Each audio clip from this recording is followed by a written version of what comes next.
I see heartfelt leadership is a sort of it is a new model of what I would call influence, where you're taking a bunch of your skill sets, both your masculine skill sets, your logic, your planning, your tasks, skill sets, and you're balancing them with your feminine skill sets, so your creativity, your intuition, your relationships, your reflective skill sets, and you're putting them together in a way that's more courageous, and that you're then influencing the people around you because you're approaching it in a more balanced fashion than perhaps what some of us have been used to.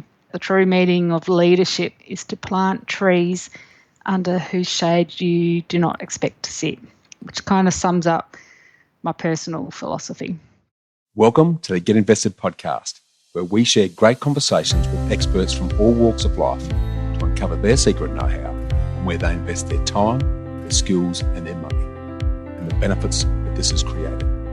You see, the truth is that everyone invests. Every minute of every day, we're investing our time, our skills, our energy and our money in something. Some of us are investing consciously, some unconsciously, sometimes for good, sometimes for bad, and sometimes for no impact. Get Invested will help you to start living by design, not by default. I'm going to help you to make it happen, not let it happen. You will hear the top tips on how you can live with conscious intent so that you can live more, work less, and leave a living legacy by investing now.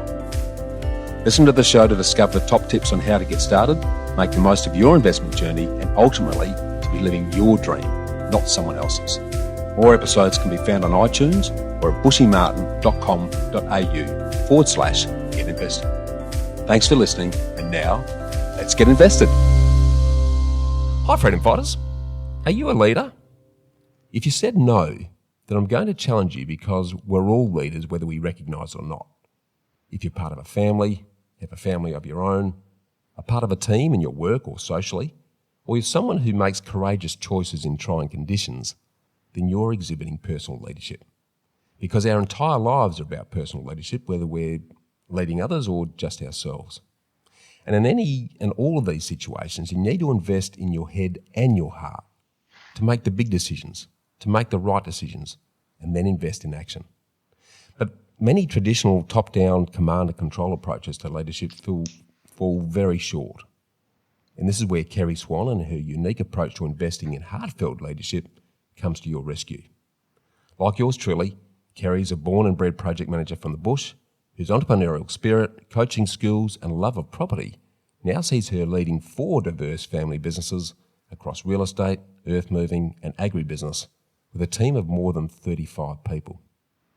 And amongst all of this, and I'm sure Kerry just doesn't sleep at night, she's managed to write and publish her new book on investing in heartfelt leadership, which teaches you how to lead yourself by getting clear about what you want in your life, as well as leading others in the way they want to be led. So welcome, and let's get invested, Kerry. Welcome. Thank you, Bushy. What a great introduction. That was awesome. Thank you. Yeah, my pleasure. Really looking to enjoy a great chat with you today. We share a lot in common.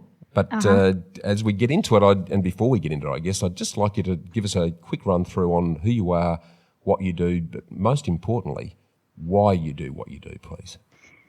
Yeah, so these days I'm working in a business development role across what we call loosely the Swan Group. So that's the 4 entities that make up our business interests. So we've got, as you said, interest in real estate, earth moving, agribusiness, and so I work across that portfolio in the back end, doing the business development and leadership development across those businesses.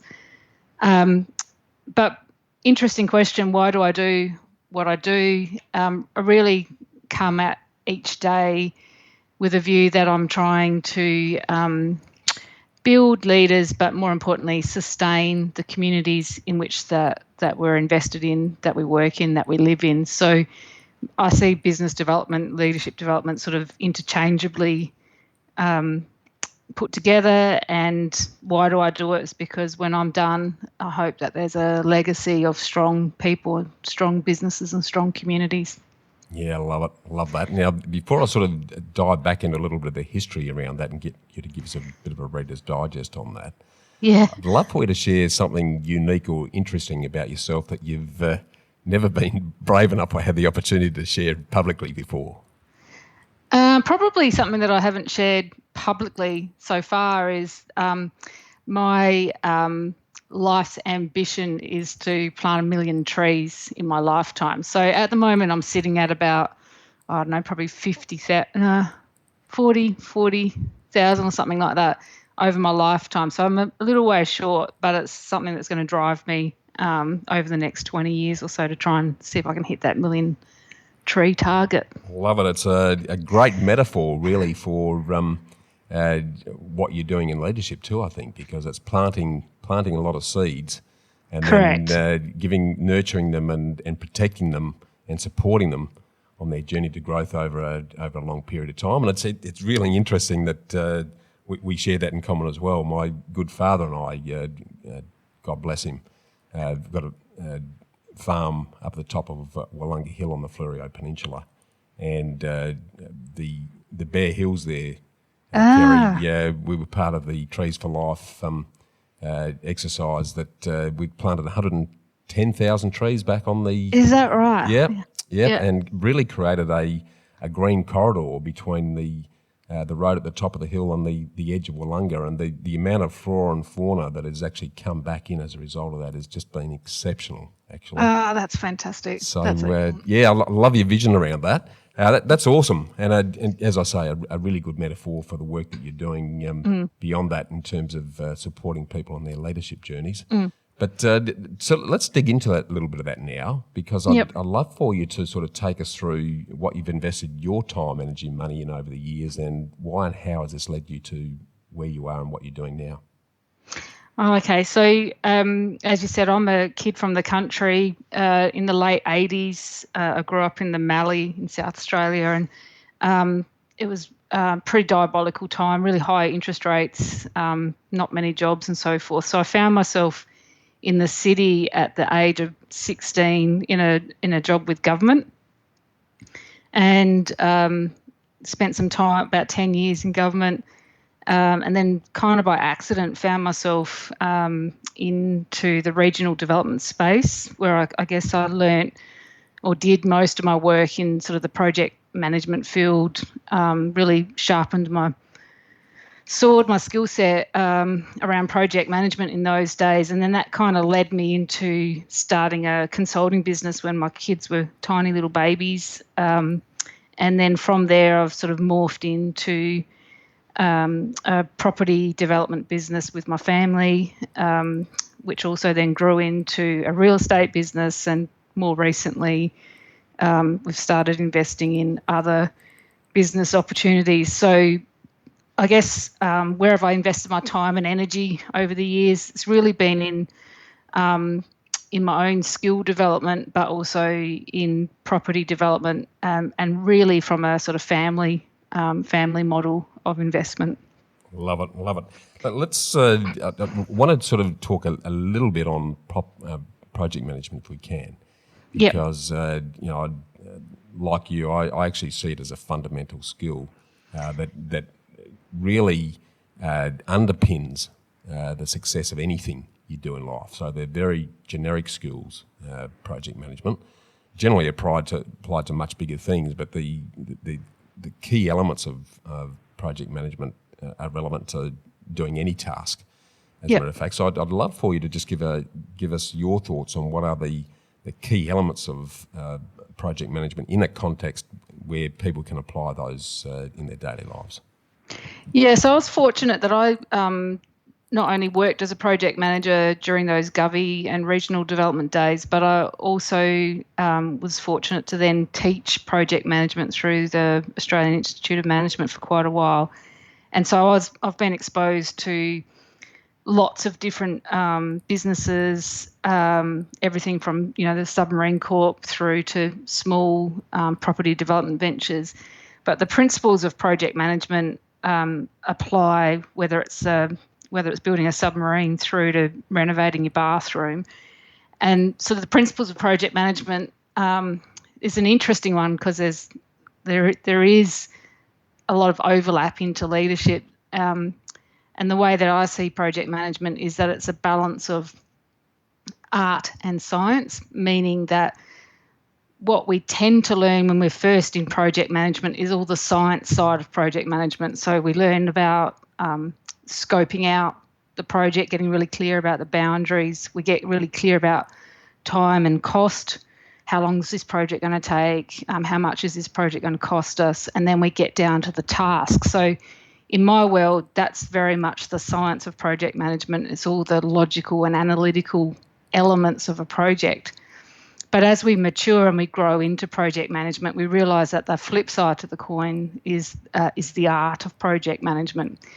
And you get projects done with humans, and you get projects done in the midst of chaos, meaning that things will happen that are outside of your control. So people have things going on at home, people get sick, we have pandemics, we have job changes, people changes, and the art of project management is managing and balancing the human side of project management. And so a really good project manager needs to become very adept at, I guess you could say, the more heartfelt, the softer skills. So the creativity, the innovation, the empathy, the relationship building, the connections that they make with the people and contractors and humans that they're working on the projects with. So over time, I definitely could teach people all about the science of project management, the logic,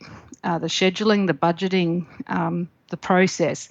But over time, I became more and more aware that I also needed to teach them about the art of project management, which is the human and heartfelt element of anything that we're getting done. Yeah, beautiful. And there's the distinction between the head and the heart again, because a lot of the science stuff is the logical, rational, head-based stuff.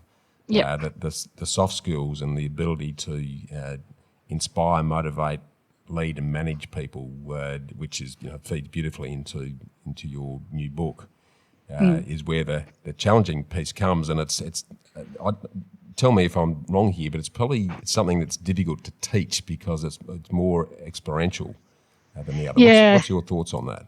Yeah, I think if I reflect back on the days when I was teaching project management, I'd start the programs off with 15, 20 people in the room, and everybody in the room, particularly when you're new to project management or even leadership, when you're new to it, you want to know what the rules are. You want to know how do I do this? How do I fix this? How do I avoid that? And so definitely we can teach those hard skills because they're obvious or overt, but it's not until you come up to the chaos or the iterative cycle of project management where something goes wrong, that you then suddenly realise, hang on, I need in my toolkit a bunch of other skills. I need some coaching, mentoring, motivating skills in my toolkit so that I can help this person through their challenge. And the challenge could be simply that they don't know enough about the task that you've given them, so they're doubting themselves. So you need to help them through that process, or they've had a health scare, so you need to swap out that person and put somebody else in there, and so then you've got to reorient your team. So you often don't know what you don't know what you don't know until you get some sort of crisis or chaos inside your project, and then suddenly you go, Kerry, how do I fix this bit? How do I work with this person that's going through some tough stuff? Yeah, absolutely. And it's, I guess, because of the dynamics of every one of us as individuals, where every one of us thinks differently, acts differently in different situations, it becomes a very situational approach, which means that those heartfelt, the empathy, the understanding of where someone's at and what they need at that particular time is where that art comes into the equation. What I'd love for you to do for us, if you can please, Kerry, is to apply that to, and given your and our mutual interest in property as well, talk us through, if you can, an example of where the art of project management you've had to utilise in a property setting to give us a sense of how that actually works on the ground? Probably, like a good example of that is early on I did a lot of property development with mum and dad. So we took on some commercial assets, renovated those assets and then turned them into a new use. So we turned an old bank building into an office and extended it and so forth. And so the project manager and me, and I remember, went straight at it with an Excel spreadsheet, a Gantt chart, so a timeline, and a budget, and away I went because I knew what I wanted, but didn't factor in things like the relationship building that you need to do to get your local council on board or to get your tradies on board, but perhaps the local council is a good example of that. So same thing, you go in there and they pull out their rule book, so you're the project manager and they've got their rule book, and then you start belting each other about the rules. But in reality, what you actually need to do is just spend a bit of time building the relationship with the human on the other side of the desk so that they can see your vision, where are you going with this, and what's the bigger picture of the development and how that'll be of benefit to the community. And then working your way through that relationship building so that they can appreciate the benefits. And then, of course, then you find your way, you negotiate your way through to some common ground. You don't get everything that you want, but you get a better product for both of you and the regulator as a result of that. Working with tradies, again, you think that you're it's all black and white and they've given you a quote and they're going to promise to be there on a certain date, but they're humans as well, and they've got a lot going on in their personal and business lives. So again, you need to build the relationship with the trades so that they understand where your vision is for that project and get them on board. Beer often helped. I was going to say the old carton currency. I used to call it carton currency. Friday afternoon out with a couple of cartons with the boys and the girls. It seemed to carry far more weight than anything else that I could do. And throwing a couple of snags on the barbie, it seemed to work wonders. Is that clearly something that's worked for you too? Correct. And if you dig around that from a human psychology perspective, those guys and girls are looking for the same level of connection that you are as a human as well. So they want to be part of something bigger, something a bit more exciting, but also just something fun. And so if it's all about busting them up about timelines and payments and details, that's not a whole lot of fun. But an hour's worth of beer and barbecues on a Friday or morning tea or something like that, where you actually talk about what's going on for them, what's going on for you, and what we're actually creating here, and get them involved in the vision of what you're creating, does so much more for the project than a tightly managed, tightly scoped, tightly controlled project will ever do. Yeah, I think you've very well described there the difference between leadership and management, because management is about control to some degree. Leadership's about inspiration and motivation, and there's a very big chasm between the two often. Tell me, sort of pivoting slightly here, if we look back then on your journey so far, what event in your life has brought about your greatest learnings and your best changes and improvements, do you think? I definitely would credit my mate Sandy with being a pivotal point in my life, particularly as a leader. So Sandy is my best mate. She unfortunately passed away 6 years ago from ovarian cancer, but prior to that, her and I had this sort of yin-yang relationship. So if you can imagine Kerry, 2.0 of 10 years ago, I was completely project management driven, completely lived for the task, the schedule, the cost, the budget, the timeline, the whatever, the process, the systems. That's how I survived. I was also a single parent at that time, so project management gave me a real sense of control that I was in charge. Where Sandy was the polar opposite. She's a very human, relationship, connection-driven personality. Yep. And she was a great mate, and I miss her dearly. But going back about 7 or 8 years ago, I was doing some leadership work, been called in at the last minute by a client. The client had sacked the previous consultant because they thought they were no good, so they'd sacked them and gave them pretty short notice. And so at short notice, they rang me up and said, look, we've got this group of CEOs. Do you reckon you could come in and deliver a leadership for them? And they're CEOs of business, mid-sized businesses. These were my people. I said, sure, no problem at all. At that stage, I was doing a lot of teaching and leadership work, and so I just had a portfolio of things I could just pull off the shelf. So I smashed together a session, all done short notice, all done last minute, and went off and delivered this leadership session. I thought I'd aced it. I thought it was fantastic. I thought I had good interaction in the room, and at the very end of the session, the client came up to me and gave me some feedback, and she said, Kerry, I just don't think you hit the mark there. I just got to tell you that was really flat and it was off point, and you just didn't hit it at all. Wow. I couldn't, she could knock me over. I couldn't believe it. Just couldn't believe it. So I had a fairly long drive home. So I drove home that night and just couldn't get my head around what had gone wrong. And a couple of days later, I met up with Sandy, and I was boiling by this stage. And she took me down the local pub, put me on a bar stool, poured me a drink.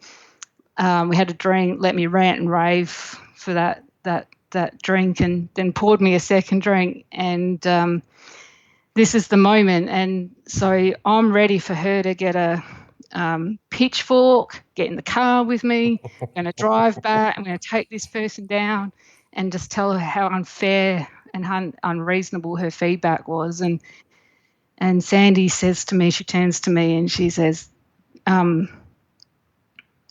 Kerry, why is this lady, she was a lady, why is this lady so far up your ass? And I go, what do you mean? Like a pause. I couldn't get the words out and go like, what do you mean? And she goes, your staff, these are your people. Like, this is something that you could do with your eyes closed. Why is this woman so far up your bum?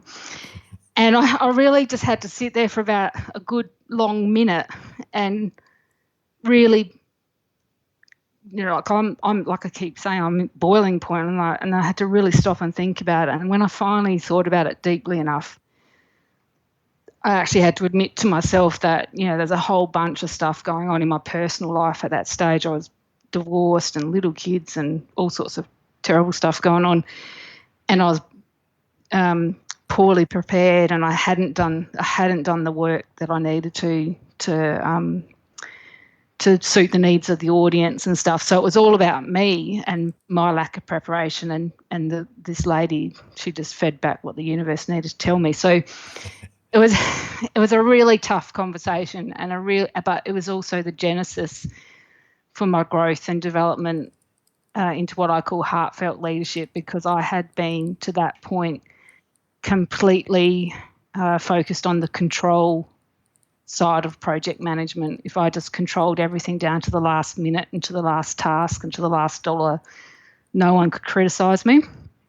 Yep. But I wasn't bringing my full self or the connection or my full self to the scenario. So, yeah, Sandy, without a doubt, is one of the biggest catalysts, or that conversation with her was one of the catalysts in my leadership career.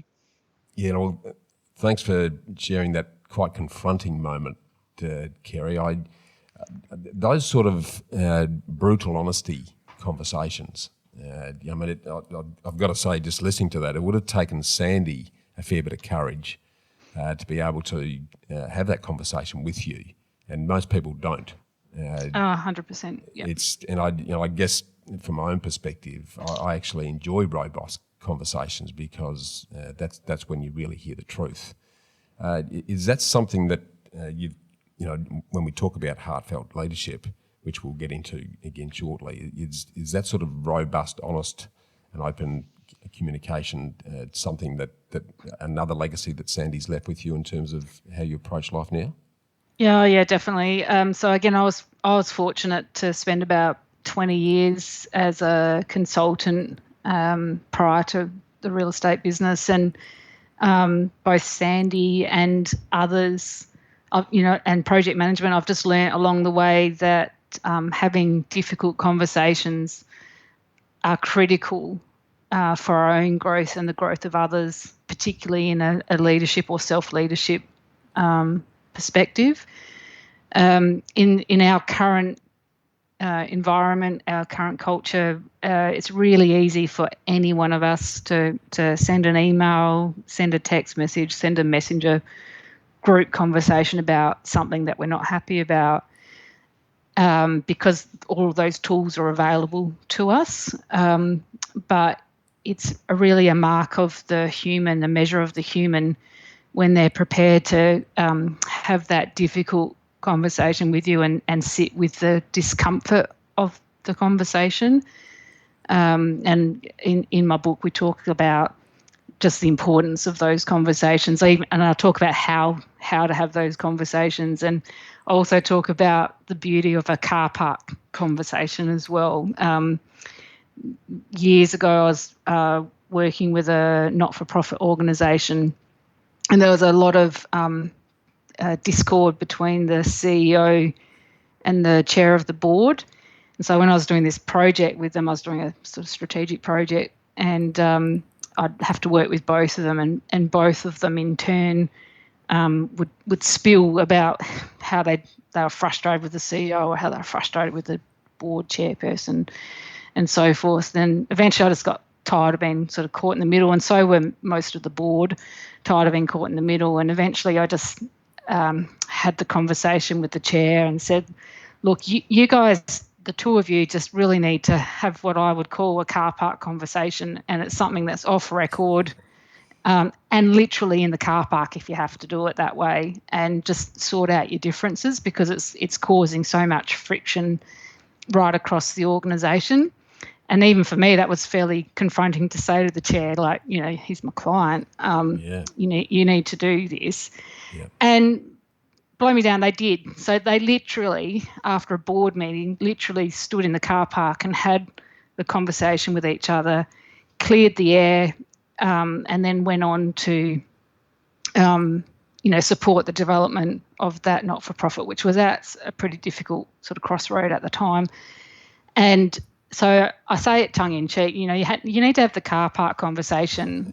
I say it tongue-in-cheek, but it's actually what needs to happen. And instead of sending each other text messages or emails and getting on your soapbox, it's actually about having the courage to say it out loud and test it out with the other person, so that the other person can reflect back their truth. And there's not too many humans in our fast-paced, busy electronic world that do that anymore, but the ones that do just have powerful impact on those people around them. Totally agree. We've got a rule, well, it's not really a rule, but a guiding principle in our business, that an email is just the confirmation of a conversation that you've already had. Oh, thank God. Yeah. Because I think we've become quite gutless, actually, yes. Kerry. People say some frightful things on social media that they would never have the guts to say if they were looking at someone in the eye.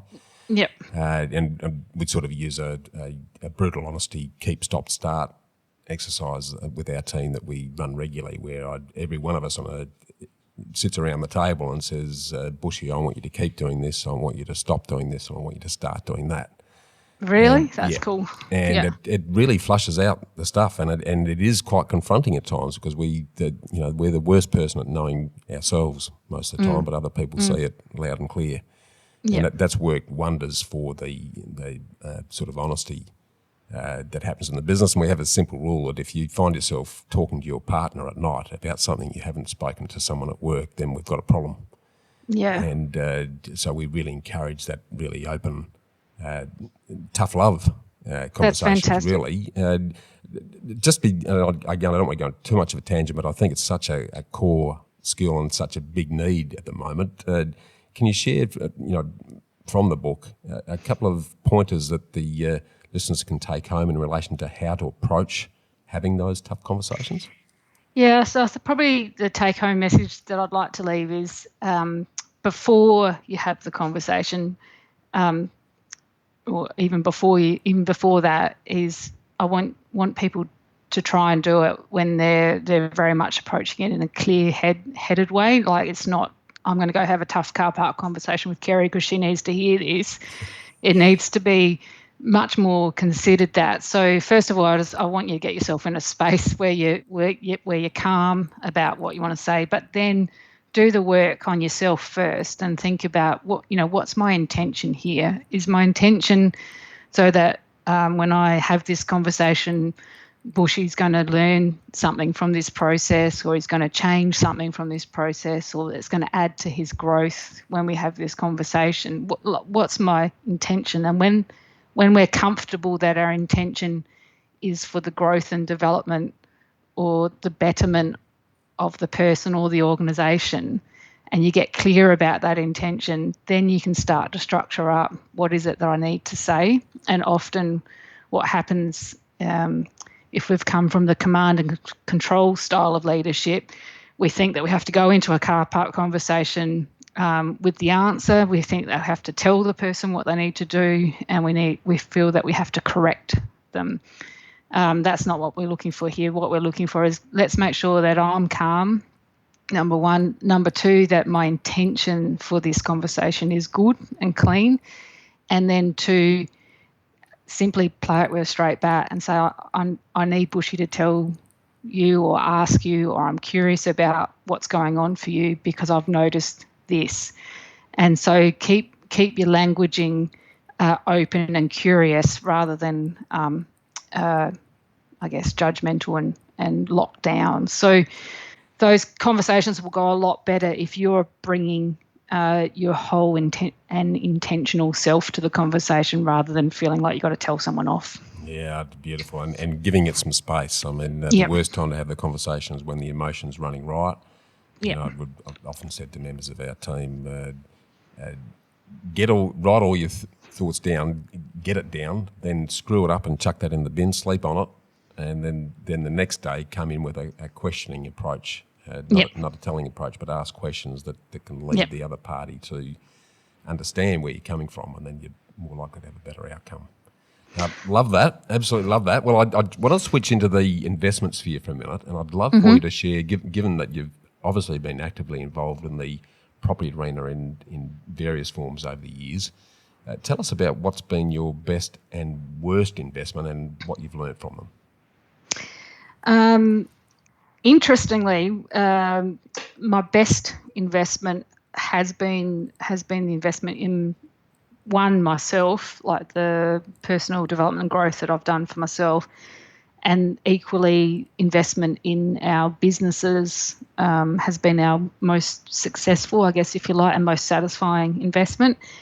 The worst investment's probably been some of the rental choices that I made back in my 30s and 40s, early 30s, early 40s, where it was those investment choices were more about my ego and being seen to be doing investment because it looked good.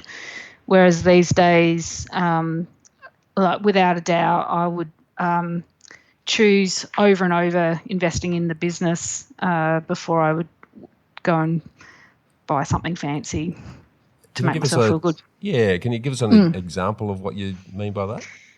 Yeah, so years ago I invested in a river property, really nice property, did a beautiful renovation on that property. It was something that I really enjoyed at the time. I enjoyed the process of the renovation. But the actual investment and the performance of that investment was really disappointing. And probably I chose that because I just liked the idea of it rather than doing the numbers on it. So that's probably an example where my heart has taken over from my logic. So it goes both ways. Whereas more recently we've invested in a earth moving business. We bought key elements of a distressed estate, and we've been putting that back together in a more sustainable way, and that investment is hugely satisfying in terms of the business development side of the process, but also the long-term, financial success that business will bring. So I think it's really about it does need to be a bit of head and heart. There's the stuff that I want to do it because I'm interested in it or I like it, but I also need to back that up with some logic and look for good, strong returns, because I'm going to exchange some of my energy for this project or for this investment. I want to make sure I'm going to get good, strong returns from that as well. Yeah, beautifully said. That is that balance between the, as you well put it, the ego and often the ego and the, because property in particular can be quite emotional, and you start doing stuff that you would like rather than what's going to correct that sort of minimal investment to get the return on it. And and I think that was definitely the river property is, like it was something I liked and something I wanted to do, but the numbers and the energy just didn't stack up to it. So, Yeah, it's easy to overcapitalise in those situations, and once you get into that rhythm, you spend money here and then, we have to spend that money on this thing to complement what we've already done there, and before you know it, the budget's blown and you've spent way more than you thought, and the market tells you what it's worth or what they're prepared to either rent it or buy it for, and suddenly there's, okay. Yeah, not uncommon. I want to switch gears again now, and because you mentioned the word vision a number of times in our chat already, today, Kerry, and I'd love you to sort of paint a vision of your ideal lifestyle and your life vision as you see it.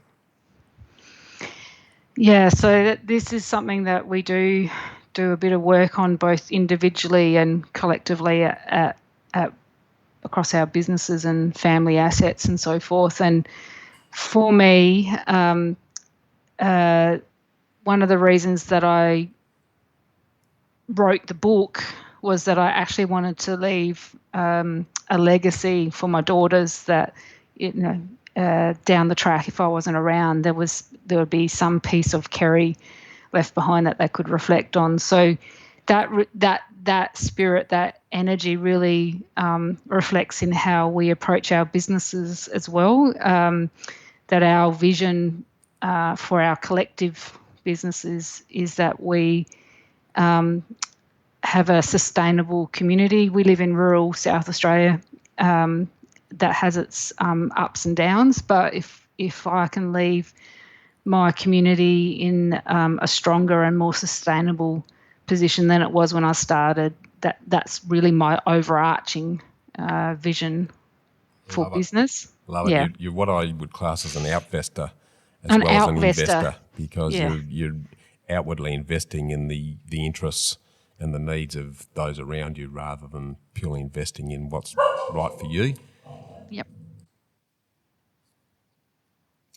So, yeah, okay. So sort of leaving that community vision and the outvesting component is really key to you. I'd absolutely commend you for that, because there's a selflessness that goes with that. Tell me, to support that vision you have for your business and your community and your life, in the whole cold, hard terms, what's your investment strategy that's helping to achieve that, and why? Yeah. We work across our business portfolio with the view that over time, both Craig and I would become facilitators of the business rather than being the business. So we've talked already today a lot about Kerry, the project manager, and I'm a sort of hands-on, boots and all, fix everything kind of personality. And as our businesses have grown, the workload just gets bigger and bigger, and I just personally can't get it all done by myself. So I've had to change my investment strategy, if you like, into one where I'm investing in the people around me so that they learn, grow and develop so that they can take on parts of the business so that I can truly become more of a facilitator across the businesses and facilitate the growth of humans and the businesses. Yeah. And that takes a lot of courage to let go of the tools and let somebody else take charge of that. So ultimately, ultimately I'm working towards a model which gives me more freedom. But to do that, and it's not always easy, but to do that, I have to let go of the reins and reinvest that energy into the humans around me. Yeah, I love it. And as a hands-on project manager, that's going to be a very challenging exercise, I reckon. So I've had the same issues 100%. myself over the years, and Yeah. Luckily I've got a great partner who just keeps slapping me around when I want to get lost in the weeds. Yes. But, and it's the old story. People can never do things as well as you can, but you've got to let them make that mistake, and it won't be perfect the first time, but the more they do it, the better they're going to get. So that's going to be fun and games, I reckon, there.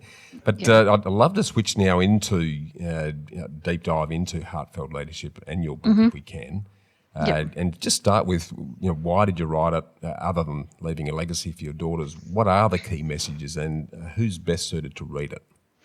Yeah, so heartfelt leadership really is about outside of the legacy piece. It is a record of my project management stage of life and the things that I learnt through that process.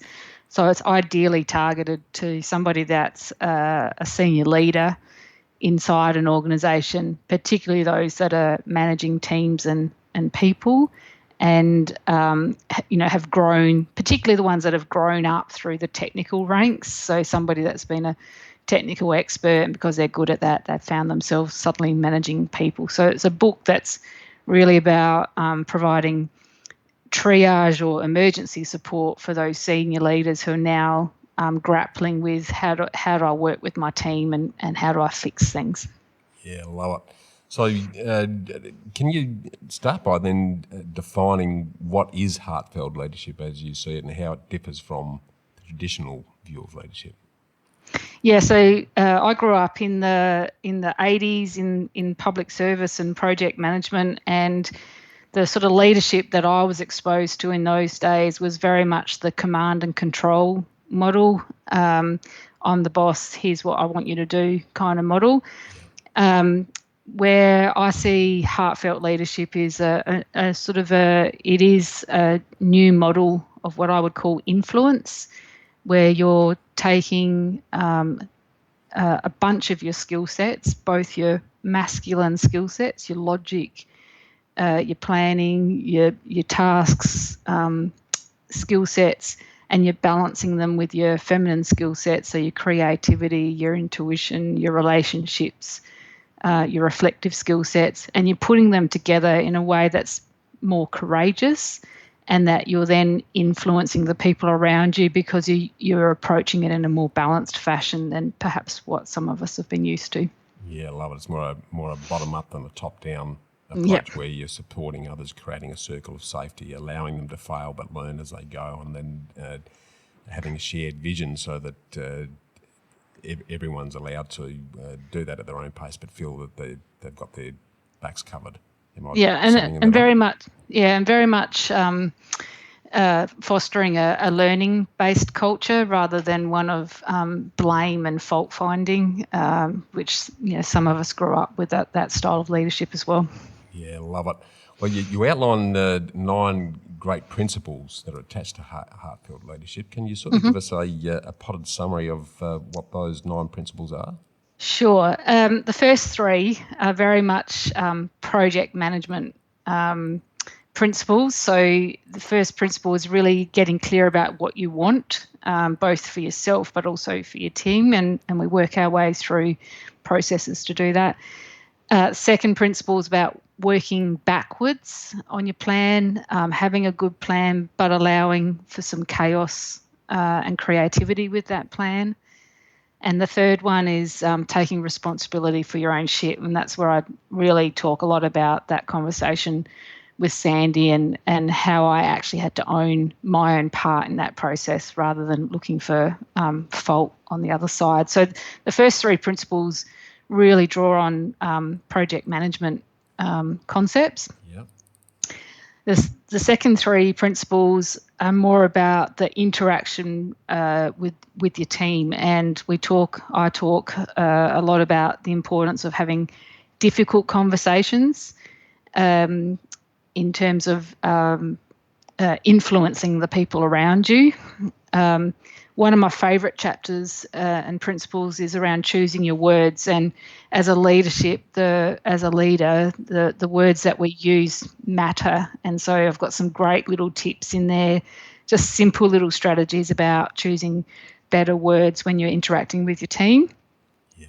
And then the third one of that set is about keeping it real for you and your team, which is about responsibility and accountability, and how do you hold the people around you accountable for their jobs. So that second set of three are really around interacting with your team and how to build better relationships.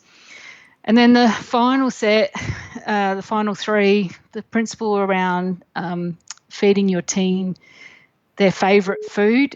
One of the traps that we fall into as leaders is we often tell them what we want them to know rather than doing too much listening. So I sort of break down the principle about working with your team. Yep. Celebrating success because life is short is a very powerful principle for me on the back of Sandy, but also many other people that we've lost in our journey. We just don't know what's around the corner. So I talk a lot about the importance of celebrating the little wins and the big wins with your team and how to go about that. And then the final principle from heartfelt leadership is knowing that our life is a iterative process. So we're not going to get it right. We're not going to get it right every day. Is what we learn from that. And then what do we need to do to reiterate or focus whatever it is that we're working on, whether it's work, life, home, family, and keep leaning into it as a learning journey rather than a perfect journey. Yeah, I love it. It covers the full scope there. Just diving in, because this is something that I've got an interest in, given the sort of living by design approach where we get very clear on what the end result looks like and then work backwards. Can you sort of give us a couple of pieces of gold from what you've distilled in the book around how we can get clear about what we want?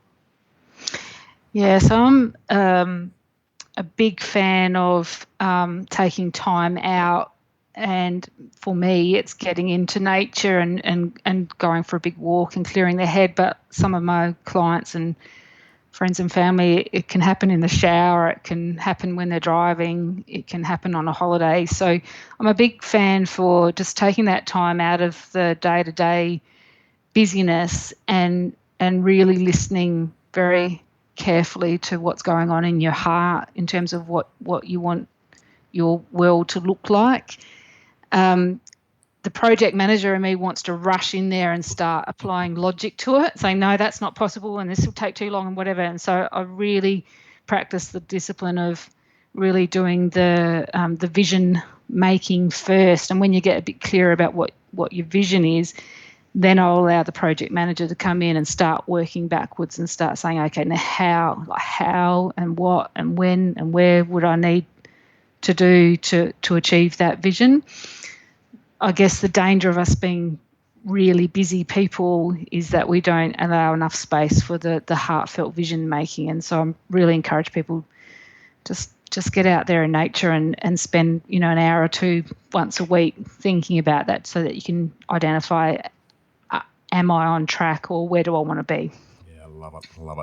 Well, it's an awesome read. I've sped read it because I just love to read, and there's some great gold in it.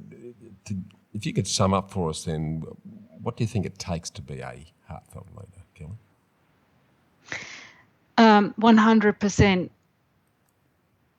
self-responsibility and accountability. So as a heartfelt leader, we are in, or as a leader, we're in positions of influence, and we need to own that influence both to the people around us but also to ourselves. And it's really about having truthful conversations with ourselves but also the people around us. So having the courage to go inwards and think about what's the best outcome in this situation, both for me and for the people around me. Yeah, love it. Awesome summary. I really do encourage anyone who has any brush with leadership to grab a copy of Kerry's book. It's an awesome read, and it touches on the soft stuff, the hard stuff, and the head stuff's everywhere, but the taking on board that situational, empathetic, intuitive approach to the human need is something that's sadly missed, unfortunately. So great opportunity for people to grab that. I want to switch now into what I call the ambush fast four. So it's just Excellent. 4 quick questions that that the listeners love to glean your words of wisdom on. So your bushfire lightning round starts now, Kerry. And Excellent. First of those questions is, what's your favourite quote and why? My favourite quote is by, I think, Nelson Henderson, and he says that the true meaning of leadership is to plant trees under whose shade you do not expect to sit, which kind of sums up my personal philosophy. Love it. Yeah, that's that selflessness coming through and the long-term vision of doing things today that you might not see a direct result but are going to have a massive benefit down the track. So that's a great quote. Apart from your book then, what's the top book that you'd recommend listeners have a read of and why? So this is sort of a time-honoured book that every so often I'll pick up and read when I've perhaps lost my way. So my recommendation would be The Alchemist by Paulo Coelho. I'm not quite sure how you say his last name, but he tells the story of Santiago's journey to self, and it's a little fable. It's a easy, short read, but just reminds us that we're all on a journey and that often the gold that we seek is inside rather than outside. So it's just a little time-honoured tradition to pick that up and read that every so often. Yeah, it's always a good reminder. It's a timeless tome as far as that goes as well. It's a great book.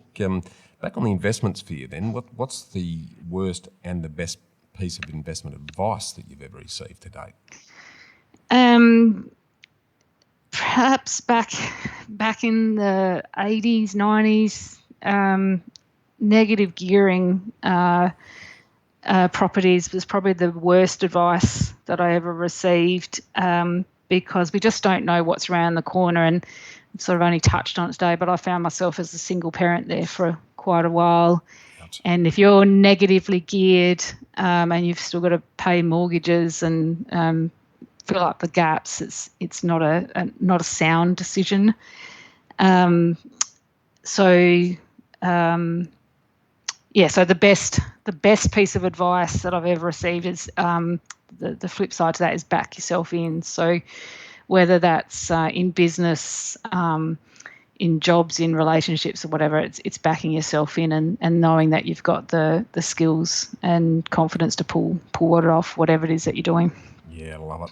Okay, on the sort of daily front then, what's a personal happy habit or a rewarding ritual or daily discipline that's contributed most to your success today? 2 things. I love getting up early and I love a walk. So we live alongside a lake. So getting up in the morning, being out in nature just really sets me up for the day. And then if I can follow that up with some writing when I come back into the house, it really fulfills me both mentally and physically before the day started. So that's how I like to start the day. Love it, absolutely love it. And a beautiful place there at Menengi to do exactly that.